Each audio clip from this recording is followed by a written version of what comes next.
നമസ്കാരം, ഞാൻ കുമാരൻ സാജിറ്റുമ്പേഴ്സ് ചേർപ്പ്. ഇന്ന് നിങ്ങളോട് പറയാനുള്ളത് ഇരുളിനെ പറ്റിയാണ്.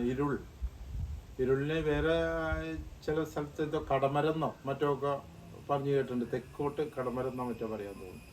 അത് ഇരുള് നമ്മുടെ ഫോറസ്റ്റിലെ ഇരുളിലാണ് എപ്പോഴും, ഫോറസ്റ്റിൽ നിന്ന് വരുന്ന ഇരുളിനാണ് എപ്പോഴും ക്വാളിറ്റി കൂടുതൽ. മാത്രമല്ല നല്ല ഡെൻസിറ്റി ഉള്ള മരമാണ്. അത് കട്ട്ള ജനലുകൾക്ക് മാത്രമേ ഉപയോഗിക്കാറുള്ളൂ. വാതിലിന് പലയ്ക്ക് അധികം ഉപയോഗിക്കാറില്ല. അതിന് പൊളിച്ചിലുണ്ടാവും. വയറുകേട് കൂടുതലുള്ള മരമാണ്. വെള്ള അധികം ഉണ്ടായിരിക്കില്ല. അപ്പോൾ വാതിലിനൊക്കെ ഉപയോഗിച്ചാൽ അത് തൂങ്ങൽ വരും.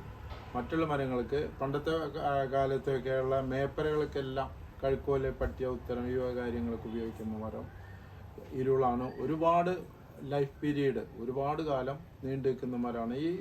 ഞാൻ ഈ പറഞ്ഞ ഈ മരങ്ങൾക്കൊന്നും ചെതലുകേടോ മറ്റുള്ള ദ്രവിപ്പോ വരുന്ന മരമല്ല.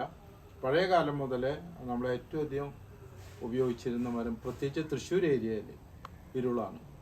ഇമ്പോർട്ടഡ് ഇരുള് ധാരാളം കിട്ടാനുണ്ടായിരുന്നു, ഇപ്പോൾ കുറവാണ്. പ്രധാനമായിട്ട് മലേഷ്യയിൽ നിന്ന് വന്നിരുന്നതിന് കുറച്ച് ക്വാളിറ്റിയുള്ള മരമാണ്. അത് നമ്മുടെ ഇരുളിൻ്റെ പോലെ ഏകദേശം സാദൃശ്യം ഉണ്ടായിരുന്നു. വലിപ്പം നമ്മുടെ മരത്തേക്കാളൊക്കെ